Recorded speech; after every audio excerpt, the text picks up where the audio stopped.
were trained as instructors to follow the women in the community to enlighten them on how to manage the waste so that it would be safe in the environment.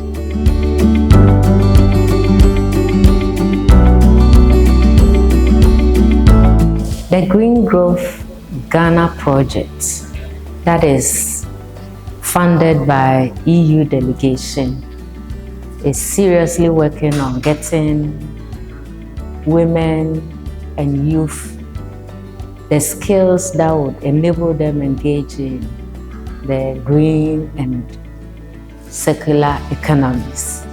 For all these, what is coming up strongly is that the policy on TVET is good, but it has to be strengthened with the green and circular ideas.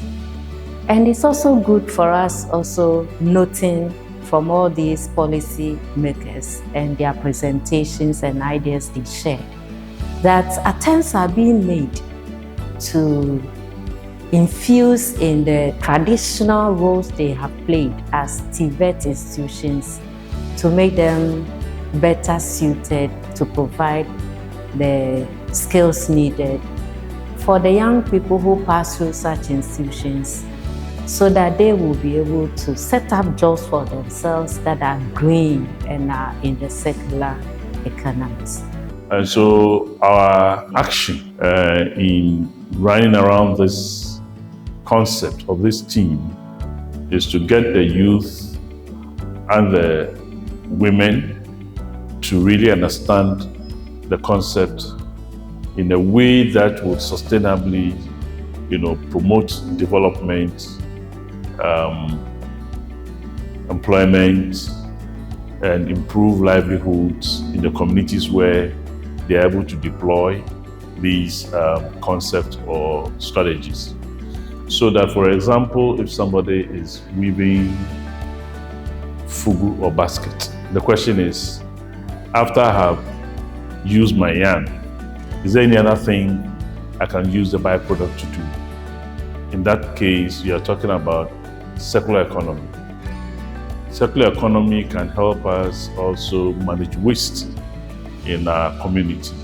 So to provide them jobs, it can lead to environmental safety, so that if they're able to sort the materials, right? Some of the materials can become byproduct to do something else.